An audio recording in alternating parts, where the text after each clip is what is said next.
Halo YouTube, kembali lagi dengan channel Ilmu Gunung Traders. Oke, pada sesi kali ini teman-teman, kita akan melanjutkan pembahasan kita ya. Dan topik kali ini adalah tentang perspektif dengan manajemen risiko ya.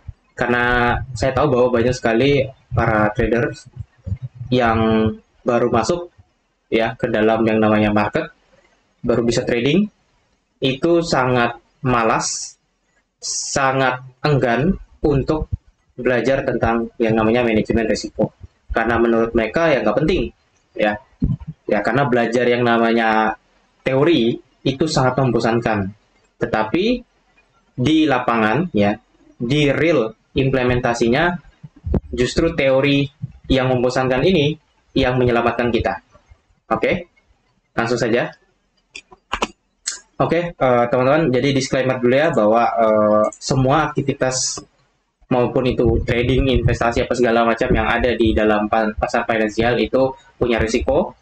Teman-teman bisa kehilangan uang, bisa rugi, bisa bangkrut, pokoknya itu akan berdampak ke dalam kepada psikologi teman-teman. Jadi harap hati-hati, harap cari dulu ilmu yang baik, ya, harap istilahnya tuh mentalnya disiapkan dulu, jangan sampai asal terjun, ikut-ikutan teman, ikut-ikutan orang lain, akhirnya teman-teman malah nggak ngerti apa-apa dan mengalami kerugian yang besar. Biasanya ya kalau nggak kena mental ya minum racun, itu aja saya bilang.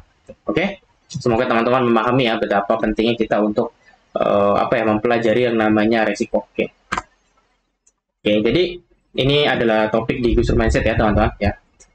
Judulnya adalah perspektif tentang manajemen risiko ya. Jadi ini saya harap bisa membuka pikiran teman-teman untuk memahami tujuan kita belajar ini apa gitu loh ya. Jangan kira bahwa wah ini nggak penting, ini mah untuk orang-orang yang ibarat kata ribet gitu ya, orang-orang yang rumit, orang-orang yang suka tradingnya itu ribet, nggak juga gitu ya. Kita harus mengenal bahwa yang namanya trading yang sukses, trading yang berhasil itu disusun atau dibangun oleh banyaknya suatu fondasi yang kokoh. Ya, resikonya sudah bagus, mentalnya sudah bagus, modalnya sudah bagus, ya tinggal dijalankan gitu ya. Jadi nggak bisa cuman hanya metode yang terbaik saya jadi bisa profit. Padahal pakai metode terbaik juga tetap aja loss, bisa jadi bangkrut juga gitu. Jadi nggak guna, saya bilang gitu ya, nggak guna gitu. Oke, langsung saja. Ya, jadi ini ada satu pernyataan bahwa that most risk management is focus on analysis rather than making decision. Ya, jadi di sini ada dua kata kunci bahwa risk management itu sebenarnya fokus pada analisis, bukan pada making decision. Jadi sebenarnya orang melakukan yang namanya analisa risiko, mengetahui bagaimana misalnya aset yang dibeli, aset yang dijual, aset yang diperdagangkan itu fluktuasi seperti apa dan segala macam, itu dalam konteks manajemen risiko itu yang kita lakukan sebenarnya adalah analisanya gitu, analisis resikonya dulu gitu, bukan keputusannya ya. Jadi risk management itu tidak menentukan keputusan teman-teman ya, tapi risk management itu kita menganalisa sebelum kita mengambil keputusan, kita analisa dulu gitu. Jadi seperti teman-teman mau berinvestasi, misalnya teman-teman mau membeli suatu contoh tanah gitu, teman-teman mau membeli tanah gitu misalnya. Nah, teman-teman harus analisa dulu nih tanah gitu loh. Jangan dikira dengar kata orang investasi tanah itu nggak bisa rugi. Akhirnya teman-teman asal belilah tanah, beli tanah sembarangan di tempat lokasi yang teman-teman nggak ada analisa dulu. Nah, akhirnya teman-teman sudah beli, nah tiba-tiba ada teman mungkin atau kerabat yang ngasih tahu, bro, kamu kemarin beli tanah di lokasi yang ini ya? Iya. Wah, lokasi itu sering banjir, lokasi itu sering longsor. Akhirnya apa? Itu resiko. Kenapa? Nggak ada orang beli tanah di tempat yang sering banjir, sering longsor. Ya, teman-teman kan jual tanah, beli tanah buat dijual. Ya kan, tanah otomatis akan dibangun suatu gedung, suatu bangunan. Nah, nggak ada orang bikin bangunan di tanah yang sering longsor, sering banjir. Gitu loh. Kenapa? Karena orang itu jelas nggak bodoh gitu loh. Kenapa saya buang-buang duit bangun bangunan tinggi kalau tempatnya bisa longsor, bisa banjir? Akhirnya apa? Investasi teman-teman tadi yang katanya, tanah nggak bisa rugi, rugi juga. Gitu loh. Makanya jangan percaya kata orang. Gitu loh. Orang itu tidak kenal siapa kamu. Gitu loh. Dia tidak tahu, dia tidak peduli kamu besok bisa makan, dia tidak peduli. Kamu besok itu bisa tidur, dia sama sekali nggak peduli. Paling kalau ketemu dia tanya, bro, kenapa matanya ada hitam-hitam? Kurang tidur ya, itu aja yang dia tanya. Tapi dia tidak peduli. Gitu ya. Jadi teman-teman harus paham bahwa risiko manajemen itu sebenarnya benar-benar ditekankan untuk menganalisa teman-teman daripada bikin keputusan ya, karena kita analisa dulu. Nah, keputusannya ini bukan dari risk management, bukan. Risk management ini adalah analisanya. Keputusan nanti ya itu kita akan gabungkan dengan beberapa faktor lain gitu, barulah kita bisa membuat suatu keputusan ya. Kita bisa bilang sebenarnya itu adalah teori what if gitu, teori jika maka gitu loh ya. Jika ini maka ini, jika ini maka ini, jadi kayak gitu ya. Nah, coba itu nanti kita bahas lagi di unsur mindset yang lainnya ya. Tenang saja, tetap akan saya bahas gitu. Oke. So, effective risk management is as much an art as it's a science. Ya, jadi risk management atau efektif ya, risk management, manajemen risiko yang efektif ya, itu sebenarnya lebih ke seni daripada suatu ilmu sains ya. Jadi ini kan sebenarnya teori ya, sains ya. Risk management itu kan lebih ke teori lah. Nah, tapi efektif ya, manajemen risiko yang efektif, yang efisien tuh, itu sebenarnya lebih ke seni. Jadi sebenarnya saat kita melakukan yang namanya investasi, melakukan yang namanya perdagangan atau segala aktivitas bisnis ya, manajemen risiko itu sebenarnya adalah seninya gitu loh. Seninya kita menjalankan itu. Gitu loh ya. Jadi tidak bisa kita pungkiri bahwa semua yang kita lakukan kalau itu melibatkan yang namanya uang, melibatkan yang namanya istilahnya suatu proses bisnis, suatu alur ya, untuk mendapatkan uang. Nah, itu harus punya yang namanya seni gitu. Ya, itulah seninya, itulah polanya gitu loh, seninya. Ya, makanya ada orang yang bisa kaya raya. Gitu loh. Ada orang yang bisa susah banget. Ada orang yang hidupnya tuh selalu cukup gitu, bahkan lebih. Ada. Nah, itu bisa jadi karena pertama dia sudah memahami saat dia menjalankan bisnisnya, ya dia sudah tahu dia bisa mengatur resikonya dengan baik dan dia rasa menikmati gitu. Oh, pengaturan resiko ini seperti ini gitu. Itulah seninya dari risk management ya. Misalnya teman-teman punya 3 bisnis, contoh. Yang pertama, teman-teman punya bisnis misalnya perhotelan, teman-teman punya hotel. Kemudian teman-teman punya bisnis mungkin punya minimarket atau supermarket misalnya. Nah, kemudian teman-teman mungkin punya bisnis jualan misalnya kendaraan bermotor atau mobil gitu, punya showroom. Nah, dari 3 bisnis teman-teman ini yang teman-teman jalankan, nah itu kan ada seninya. Mana nih yang paling besar saya gunakan, saya punya uang untuk saya investasikan? Apakah di bisnis showroom saya? Apakah di bisnis supermarket saya? Apakah di bisnis saya punya perhotelan? Nah, itu kan harus teman-teman atur. Karena teman-teman punya duit ini, punya hak untuk mengatur. Tidak bisa teman-teman, oh ya udah ini semuanya di sini aja saya all in. Oh ini saya all in aja di sini. Atau teman-teman nyuruh orang lain, kamu aja yang urus, saya nggak peduli. Nah, kan nggak bisa. Gitu loh. Itu namanya seni gitu loh. Itu namanya seni. Seni itu harus kita nikmati. Gitu loh. Kita atur sehingga kalau mendapatkan hasil dan seni itu bernilai, kita mendapatkan manfaatnya. Kayak gitu. Jadi seorang trader yang menjalankan suatu risk management ya, manajemen risiko yang baik, sebenarnya dia lebih ke seorang seniman gitu. Karena dia benar-benar menikmati dari setiap transaksinya, bagaimana saya mengatur ini gitu. Ya, jadi nggak bosan. Gitu ya. Jadi itu seperti seni kan tidak asal-asalan. Nah, kalau orang nggak belajar risk management, asal masuk, asal ini, asal itu, dia berarti apa? Ya kayak anak-anak coret buku pakai spidol, kotor, nggak ada seninya gitu, nggak ada manfaatnya. Tapi kalau teman-teman lihat ya seniman misalnya Pablo Picasso lah, ya kan, dia gambar, dia melukis, ada seninya kan, keren gitu ngelihatnya. Ada suatu makna di balik gambarnya. Nah itu seni. Ya, jadi seorang trader itu jangan sampai dia melakukan istilahnya perdagangan, dia melakukan trading, dia melakukan open posisi dan segala macam, itu tidak dipikirkan dulu resikonya, akhirnya apa? Nanti seperti anak-anak yang coret spidol. Ya udah kayak anak-anak coret spidol, kerjaannya ya kayak coret-coretan aja gitu. Ya istilahnya tuh yang nggak guna gitu. Ya itu perilaku yang ibarat kata gabut istilahnya kalau saya bilang. Katanya trading tapi sebenarnya ya cuma ngisi waktu. Mindsetnya di situ. Ya karena dia tidak menikmati seni dari trading itu sendiri. Oke? Ya, jadi tujuan dari risk management ya, purpose of risk management ya. Jadi tujuannya apa sih adanya risk management ini ya? Yang pertama adalah avoidance. Ya. Kita baca dulu ya. For some risk, Ya, deciding to stay away is the best possible outcome. Ya, companies often fall into the trap of trying to do everything. Ya, it's often better to them focus on the areas where they have a competitive advantage. Maksudnya apa? Jadi seperti ini teman-teman, bahwa tujuan dari risk management ini sebenarnya adalah agar kita itu bisa menghindar, avoidance.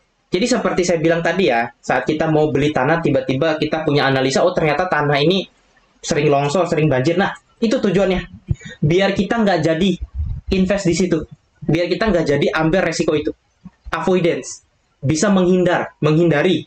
Jadi kayak teman-teman, ibarat kata, mengambil suatu alur jalan, ya. Nah, di jalan ini banyak sekali batu-batu, banyak sekali lubang. Ada jalan yang lebih baik. Nah, kalau teman-teman tahu, oh, misalnya di jalan yang satu itu, ya, dia jalannya lebih cepat nyampe ke tujuan teman-teman, tetapi medannya banyak, istilahnya batu-batu, banyak sekali lubang. Nah, ada jalan yang kedua, jalannya itu mulus, normal, tetapi jauh, 2 kali lebih jauh daripada jalan yang pertama. Nah, ketika orang itu melihat resiko manajemen, dia akan pilih jalan yang kedua. Walaupun jauh, yang penting jalannya normal. Kenapa? Karena kalau dia mengambil jalan yang pertama, memang itu cepat nyampe.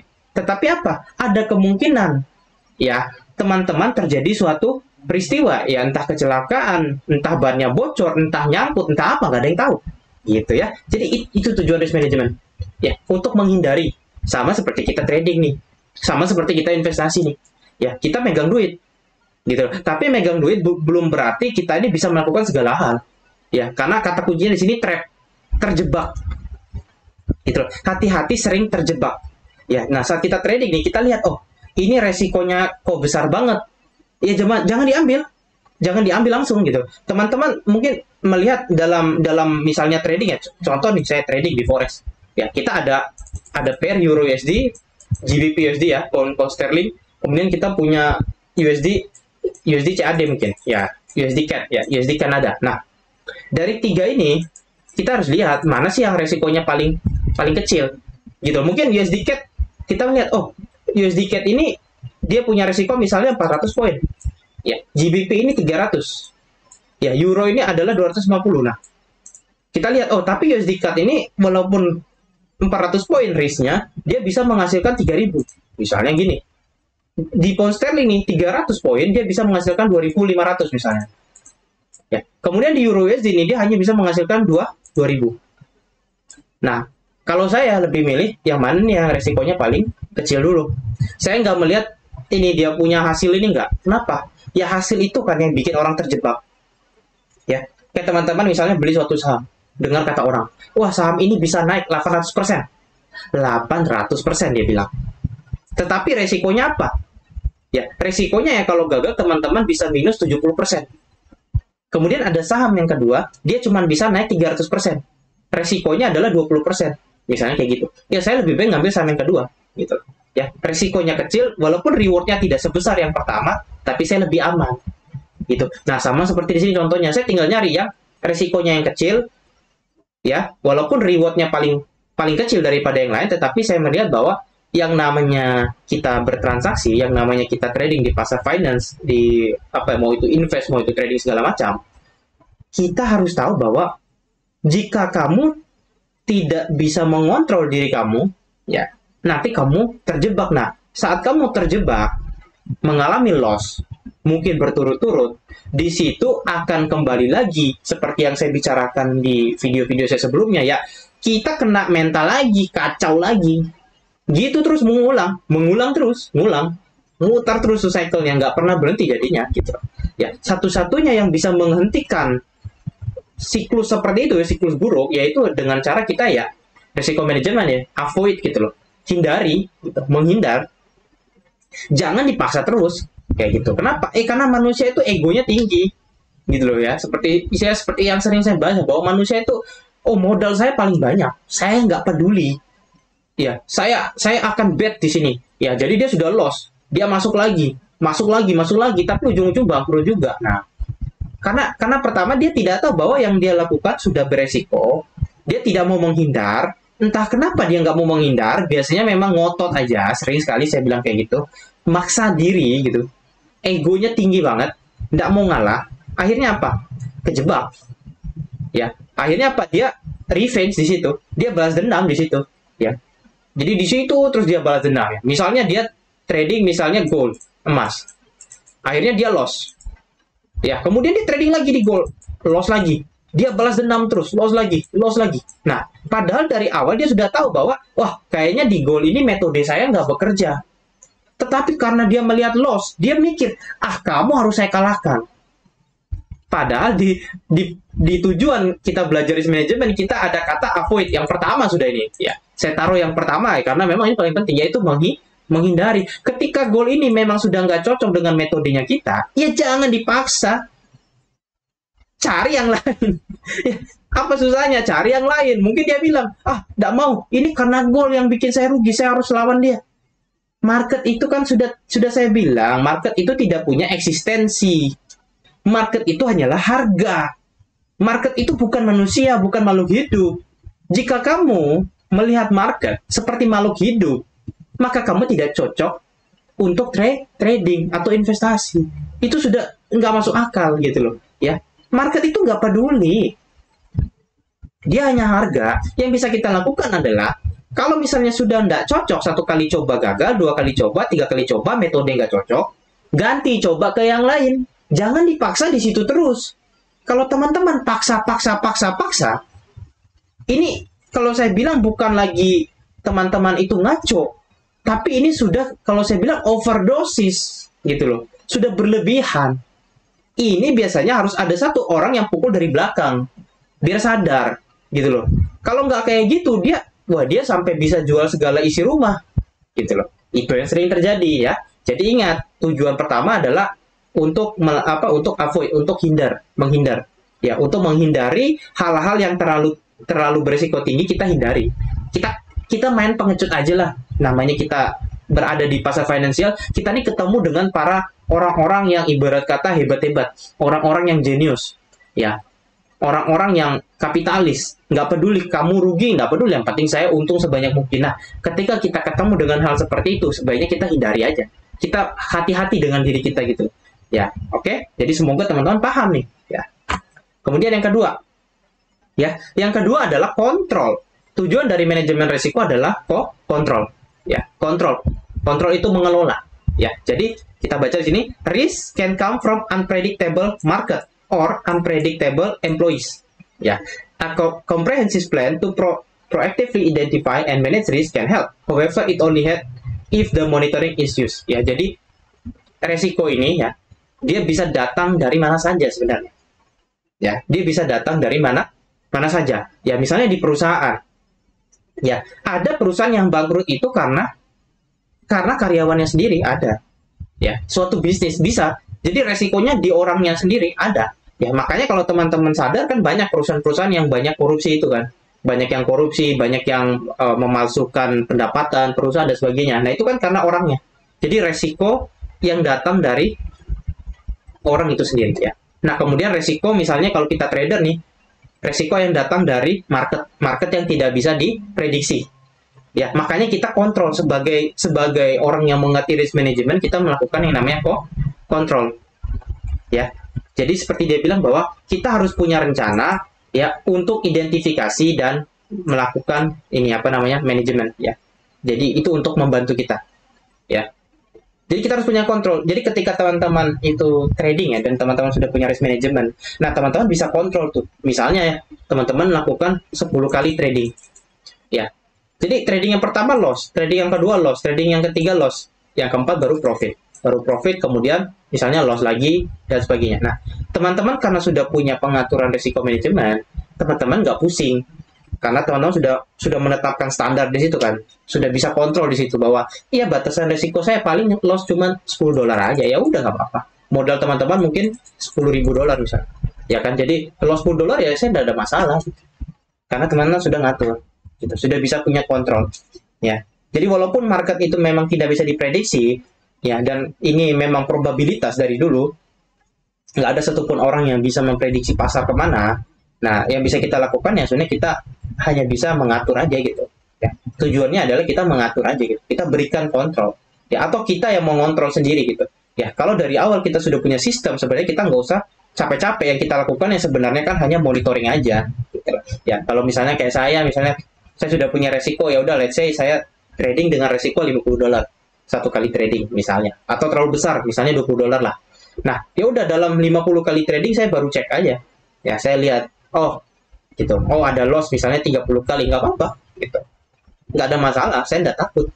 Kalau trader yang sudah lama trading, ya nggak juga lama, maksudnya yang sudah mengerti ya, dia nggak takut dengan kerugian, teman-teman.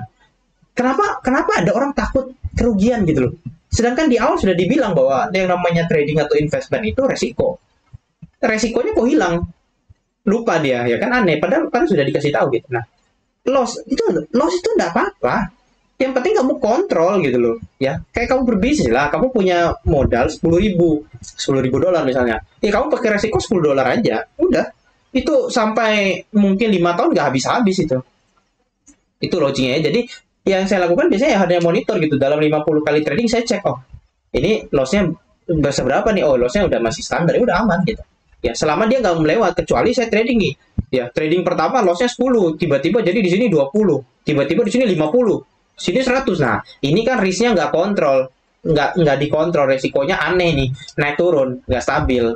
Ya nah yang kalau kayak gini, ini sudah pasti dia nggak belajar risk management gitu. Ya kenapa? Ya ini biasanya orang sebut martingale itu ya.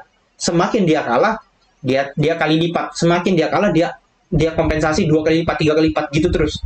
Ya ini mah ibarat kata kalau saya bilang mau harta 1.000 triliun juga ini tetap habis gitu loh.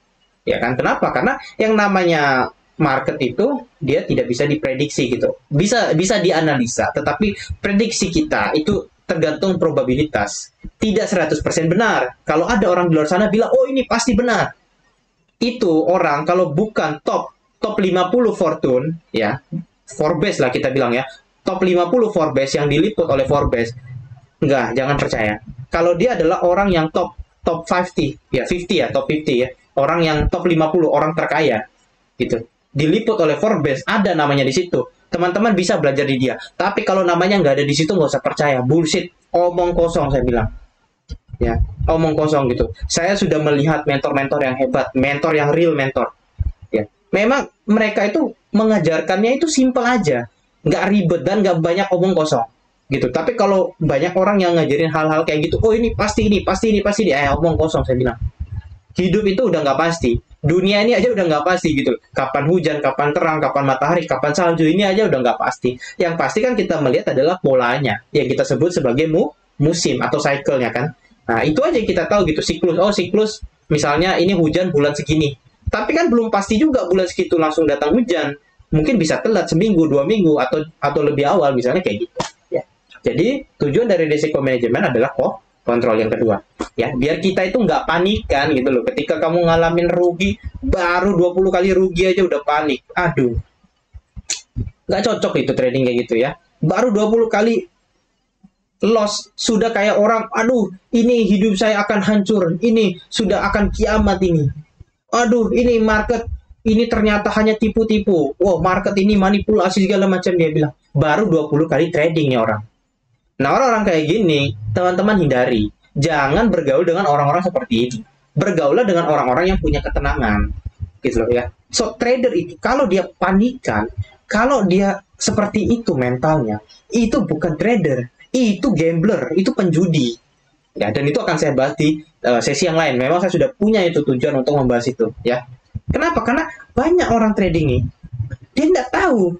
Kenapa dia trading? Yang dia tahu adalah saya trading, oh ini lagi keren nih, ikut-ikutan orang.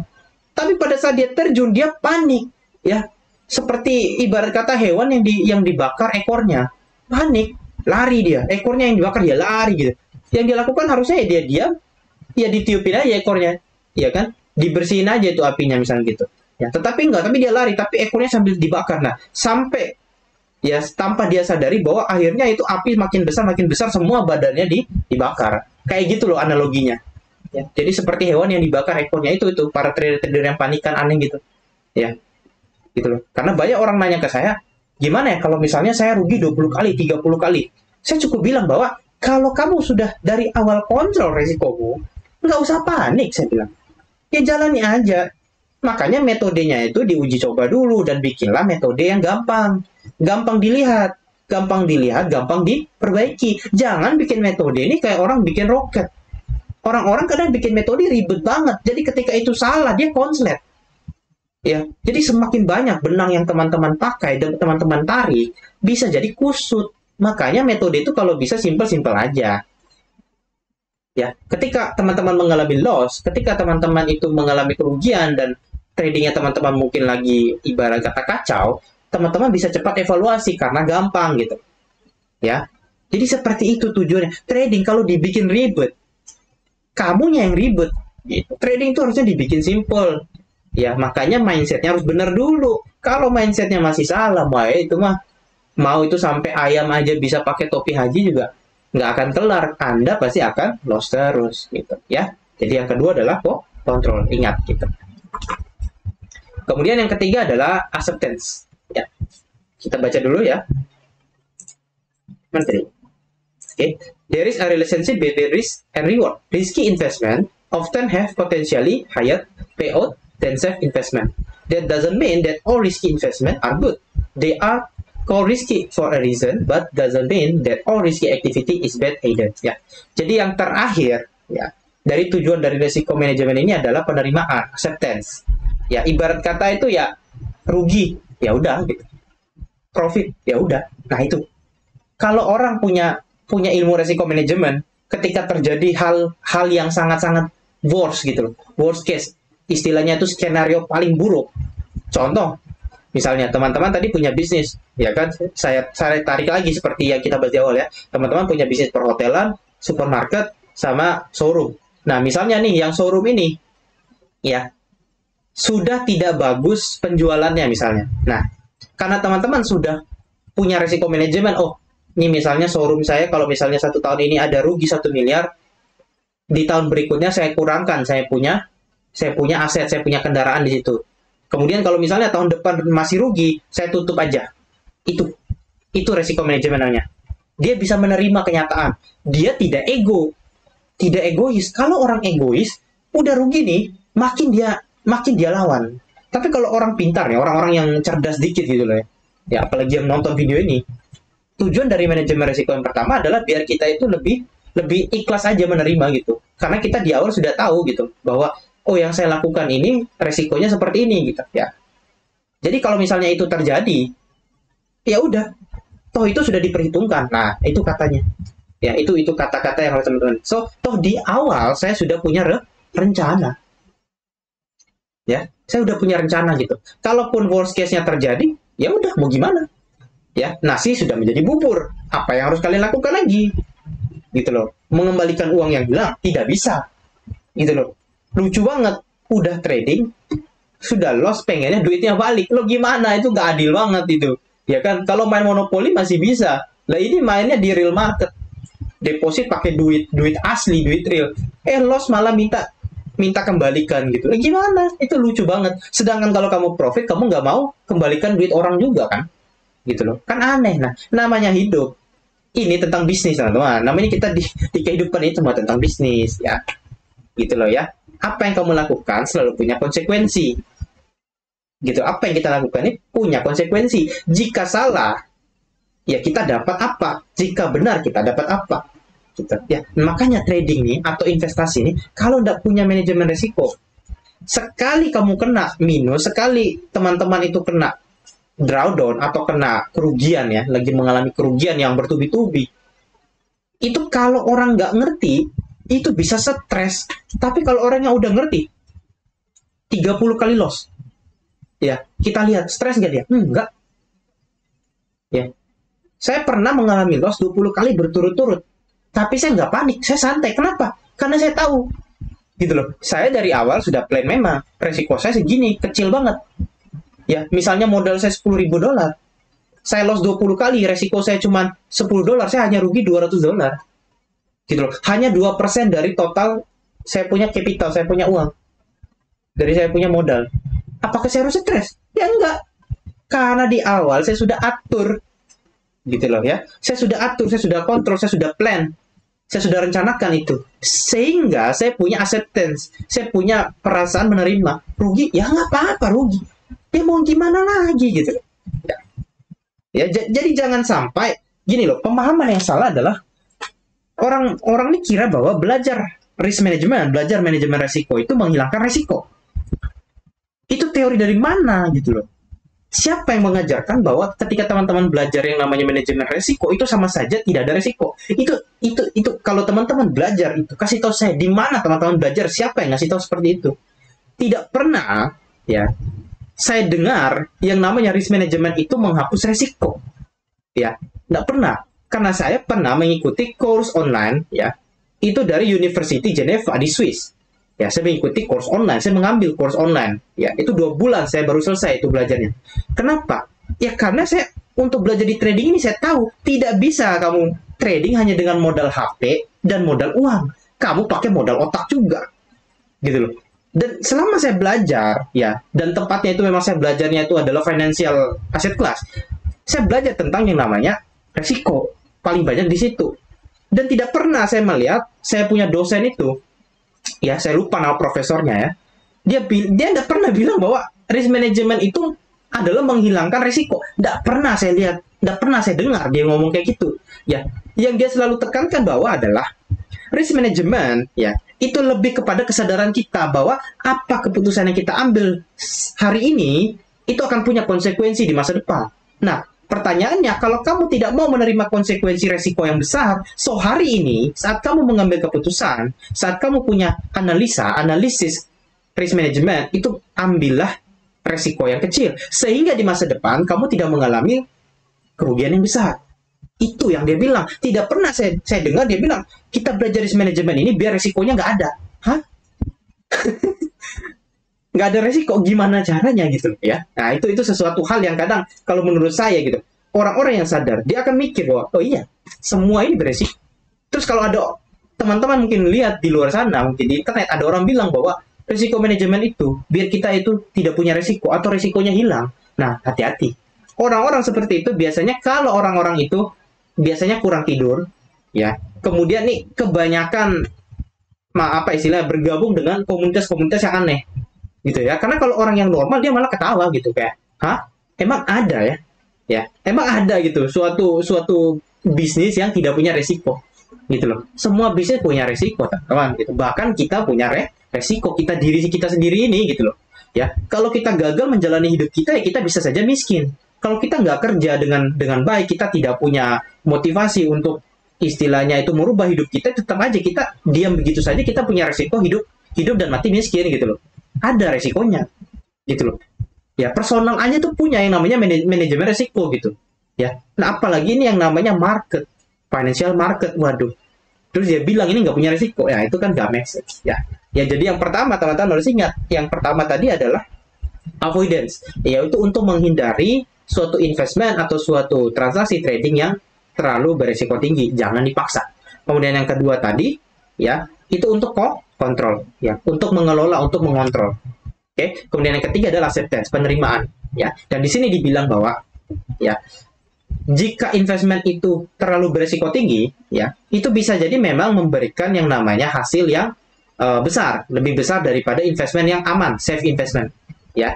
Jadi memang benar jika kita menggunakan resiko yang besar, itu memang biasanya akan lebih besar yang kita dapatkan, high risk high reward, daripada kita punya resiko yang aman gitu, resiko yang biasa saja gitu ya. Tetap aja ya, tetapi dia bilang bahwa itu tidak bermaksud bahwa semua investment yang beresiko tinggi itu bagus. Nah itu loh maksudnya ya. Jadi semua resiko, semua transaksi atau apapun proses bisnis itu yang menggunakan resiko tinggi, nah orang bilang oh ini high risk high reward, tetapi kan belum tentu yang dia lakukan itu bagus, dan belum tentu hasilnya bagus juga loh. Karena banyak juga high risk malah bangkrut, habis juga ya. Dikira investasi itu semuanya untung, mana ada, ngawur gitu ya. Mana ada, nggak ada yang kayak gitu ya. Seperti saya cerita di awal tadi gitu lah ya. Orang yang beli tanah dia nggak punya analisa, akhirnya apa ya, tanahnya longsor, dia punya mungkin 10 hektar ya. Itu kalau dia jual 5 tahun yang akan datang, dia memang banyak sekali untungnya. Tetapi ternyata semua itu 10 hektar longsor. Akhirnya apa? Bangkrut. Nggak dapat apa-apa ya, paling cuma megang sertifikat. Yang dia punya cuma sertifikat aja, tetapi nggak bisa dipakai. Orang tanahnya sudah longsor, rata ke bawah sama jurang, apa yang mau dipakai? Ayo. Ya, nah jadi they are called risky for a reason. Jadi dia bilang apa ya, yang resiko tinggi tadi, ya itu ada alasannya. Ya, tetapi tidak bermaksud bahwa semua aktivitas yang beresiko tinggi tadi itu jelek. Ya. Jadi ini sebenarnya tergantung porsi seperti yang saya bilang tadi ya. Tergantung dari kontrol kita. Ya, karena Warren Buffett sendiri waktu di interview, dia bilang bahwa dia itu tidak diversifikasi, teman-teman. Dia itu tidak membagi aset. Dia tidak membagi istilahnya itu resiko. Ya, dia kalau melihat ada 3 saham yang bagus, 3 itu dia borong semua. Dia nggak butuh diversifikasi. 3 yang bagus, 3 diambil semua. Gitu. Tetapi harus kita ingat bahwa itu adalah Warren Buffett. Dia sudah punya pengalaman. Dan dia sudah punya acceptance. Dia sudah punya penerimaan. Jika salah, ya is okay. Jangan kita ikut-ikutan asal-asalan. Nah, yang sering terjadi itu. Gitu ya. Baru nonton YouTube. Wah, Warren Buffett nih kalau ngelihat 3 saham bagus, dia langsung beli semua. Kita baru mulai. Langsung kita all in di saham-saham yang kita rasa bagus, 3 saham. Ternyata saham yang kita analisa itu salah. Ternyata saham-saham ini ternyata dikelola oleh para istilahnya direktur-direktur yang korupsi. Ya, saham-saham ini ternyata penjualannya, operating profitnya nggak bagus, tidak menghasilkan laba dan segala macamnya lah. Ya, misalnya bisnisnya ini kacau, wah manajerialnya nih jelek banget, parah, pelayanannya nih jelek banget. Akhirnya apa ya? 3 saham yang kita beli tadi hancur semua. Gitu ya, minus semua, loss semua, rugi semua ya. Jadi karena kita ikut-ikutan, akhirnya apa? Ya itu hasilnya. Ikut-ikut orang tuh dikira enak, nggak enak. Ya. Lebih kalau saya lebih percaya diri sendiri gitu. Walaupun hasilnya sedikit, saya lebih percaya diri sendiri daripada saya ikut-ikutan orang. Kita ikut orang, kalau orangnya benar, ya syukur. Kalau orangnya salah, pertanyaan itu. Kalau orangnya salah itu, orang salah kita nyalain siapa? Nyalain orangnya, nggak bisa. Gitu loh logiknya ya. Kalau kita ngikut diri kita sendiri, kita analisa sendiri, kita belajar sendiri, pakai otak sendiri, salah is okay. Karena saya sendiri yang melakukannya. Benar is okay. Saya terima karena saya sendiri yang melakukannya. Tapi kalau kita ikut orang, akhirnya apa? Biasanya nggak ikhlas. Ketika orang itu rugi, orang itu cut loss, kita nggak mau cut loss. Biasanya begitu kan? Nah, itu makanya saya larang beberapa orang yang saya temui atau misalnya murid-murid saya bahwa jangan terbiasa untuk mengikuti sinyal-sinyal yang orang-orang jual, ya berlangganan sinyal dan segala macam. Kenapa? Karena saat teman-teman mengikuti yang namanya berlangganan sinyal VIP dan segala macam itu, saya bilang bukan jelek, itu bukan jelek, tetapi kita tidak pernah tahu bagaimana pengaturan resiko dan bagaimana cara dia menganalisa market, ya seperti apa. Kita harus tahu itu. Kalau kita hanya ikut sinyal, kita tidak tahu resiko yang dia gunakan seperti apa, perspektifnya seperti apa, pengaturannya seperti apa, strateginya seperti apa. Akhirnya apa? Teman-teman nanti nggak paham, akhirnya ngikut sinyal, ya. Sinyalnya itu loss semua 10 kali, tetapi orang yang jualan sinyal masih baik-baik saja, teman-teman malah bangkrut. Seringnya seperti itu. Ya, kebanyakan. Jadi, oh sinyal ini bagus, dia ikut. Ternyata rugi, oh dia balas dendam, dia ikut lagi sinyal, dia balas dendam, ya kayak gitu. Ya, itu karena apa? Ya, ikut orang. Itu bahayanya ya. Jadi, semoga teman-teman memahami tujuan dari risk management itu apa. Ya, 3 hal aja yang paling penting ya. Avoidance, ya untuk menghindari hal-hal yang tidak baik ya, yang tidak perlu risiko yang terlalu tinggi nggak usah diambil lah, hindari aja. Gitu ya, walaupun itu menggiurkan, ya kan, pastilah menggiurkan. Yang kedua kontrol ya, biar kita bisa punya kontrol ya. Karena kita tahu bahwa market itu unpredictable ya, pasar itu susah diprediksi. Jadi sebisa mungkin kita kontrol ya. Kalau kita loss kali, 2 kali, 10 kali itu harus dipikirin. Kemudian yang ketiga acceptance ya, biar kita sudah punya penerimaannya, biar kita itu ikhlas ketika kita loss kita nggak pusing. Ya, kebanyakan orang loss dia pusing biasanya karena dari awal itu dia nggak ikhlas. Gitu ya, dia nggak punya perencanaan. Oke.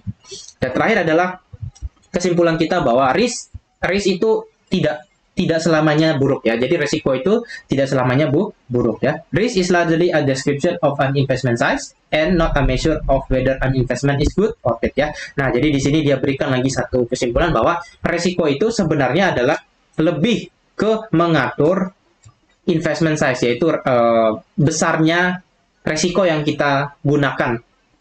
Tapi tidak menentukan apakah investment itu bagus atau buruk ya. Jadi risk management itu memang ya seperti yang profesor saya ajarkan juga bahwa risiko manajemen itu memang tidak pernah menjamin apakah ya.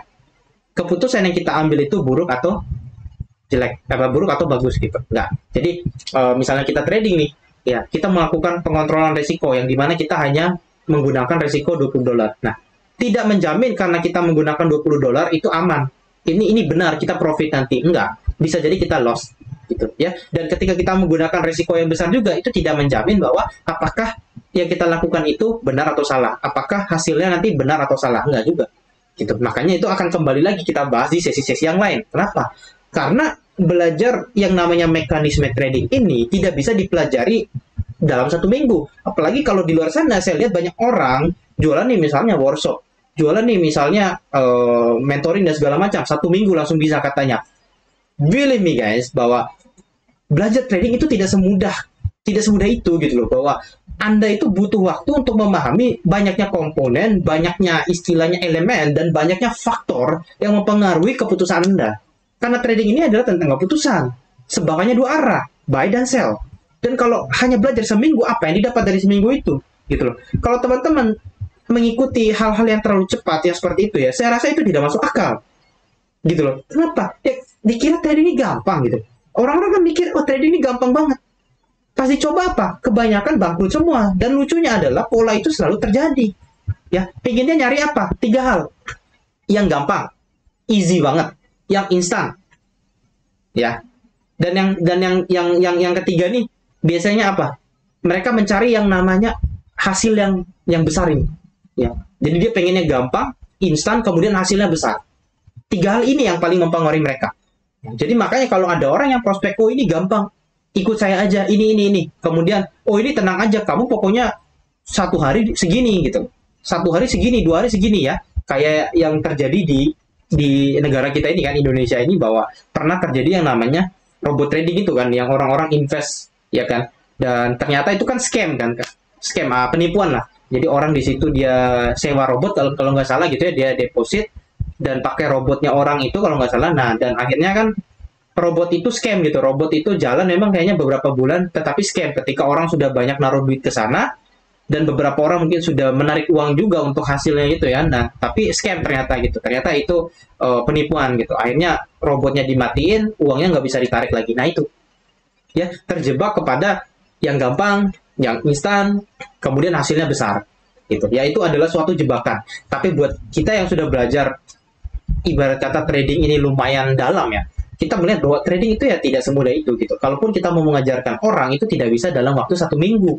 1 minggu itu apa sih yang dibahas gitu loh? Terlalu cepat, bahaya banget itu. Ya kan, terlalu cepat. Yang kita bahas paling 1 pertemuan, 2 pertemuan itu ya paling saya 1 kali Zoom ya, atau 1 kali sesi mengajar dalam 1 pertemuan itu bisa 4-5 jam. Tapi itu bisa 4-5 bulan baru selesai. Ya kenapa? Karena dikira trading ini gampang gitu loh. Enggak gampang trading ini gitu. Kalau yang ngomong gampang, ya udah suruh dia aja yang istilahnya ngelola duit sendiri gitu. Suruh dia buktikan sendiri aja gitu. Ya, karena saya bisa bilang bahwa trading itu memang mekanismenya lebih simpel, oke. Tetapi tidak bisa kita gampangkan. Jangan kita gampangkan ini. Karena dia punya risiko. Nah, gampang tuh kita bilang sebenarnya bukan gampang, ya. Tapi kita bilang itu adalah achievable. Achievable itu adalah bisa diraih gitu loh ya, bisa diraih gitu. Nah, jadi kayak orang trading mendapatkan uang 1 miliar, ya itu bisa dicapai, itu achievable gitu loh, ya bisa dicapai gitu, nggak mustahil. Tetapi untuk mencapai itu, ya nggak semudah juga gitu, maksudnya harus punya strategi yang baik juga gitu loh, dan pengaturan risiko yang baik ya. Ya contohnya dengan mencapai 1 miliar misalnya, kita mau deposit berapa dulu, menggunakan modal berapa? Oh saya menggunakan modal 300 juta. Ya, kemudian dari 300 juta ini resikonya seperti apa dulu? Mau berapa resikonya? 1 juta per trade, 500 ribu per trade, 300 ribu per trade, atau 20 juta per trade? Itu diatur dulu untuk mencapai 1 miliar tadi. Dan pengaturan ini kan nanti butuh backtest. Dicari yang cocok yang mana. Dikira deposit langsung trading langsung bisa profit. Gimana caranya? Itu butuh waktu. Saya aja butuh waktu bertahun-tahun untuk mengatur. Ya, saya punya resiko. Ya, misalnya resiko pertama, oh saya menggunakan resiko 5 juta. Terlalu besar, nggak cocok. Kurangin 5 juta, nggak cocok. 2 juta, nggak cocok. 1 juta, lumayan nih. 500 ribu, ternyata udah cocok. Kemudian saya mengatur lagi. Ya, dengan frekuensi trading saya berapa mau trading 1 bulan. 10 kali, nggak cocok. 20 kali, nggak cocok. 25 kali, cocok. gitu. Kemudian saya mengatur lagi metodenya ini kita ngatur semua, ya, gitu loh. Jadi dikira gampang kan? Ya, jadi saya harap teman-teman dalam suatu video yang panjang ini teman-teman bisa mendapatkan poin-poin, dan saya harap teman-teman selalu mengambil buku dan mencatat ya apa yang kita bicarakan, ya apa yang saya bicarakan, apa yang saya bahas, sehingga biasanya orang-orang yang mencatat dan membuat jurnal ini dia bisa baca kembali ilmu-ilmu itu, ya informasi-informasi itu. Biasanya ini orang-orang yang kayak gini nggak lama dia bisa sukses, ya karena di trading itu sebenarnya lebih lebih cepat karirnya dibanding kita misalnya kerja konvensional gitu. Karena di trading ini kita dalam waktu setahun 2 tahun aja kalau kita benar jalaninnya, kita sudah bisa gaji double digit gitu. Di atas 10 juta tuh udah bisa konsisten per bulan gitu. Ya, dengan catatan bahwa kita harus punya komitmen yang baik gitu. Tapi kalau misalnya teman-teman itu merasa bahwa trading ini tuh ribet dan segala macam, ya memang nggak cocok. Kembali lagi saya tekankan bahwa trading bukan untuk semua orang. Ya, trading bukan untuk semua orang, dan kalau misalnya teman-teman merasa nggak cocok, ya jangan dilakukan. Anda itu Anda itu kan memang punya keputusan sendiri, ya kalau nggak cocok ya jangan dilakukan, ya jangan ngikut-ngikut orang, ya kan. Itu loh yang bisa saya kasih tahu gitu. Jadi kembali lagi ke diri sendiri bahwa kesadaran Anda dengan apa yang Anda lakukan itu jauh lebih penting gitu. Oke, thank you sama teman-teman. Mungkin ini saja yang bisa saya bagikan dari pembahasan kita, ya. Semoga bermanfaat dan sampai jumpa lagi di pembahasan kita berikutnya, ya. Salam sehat.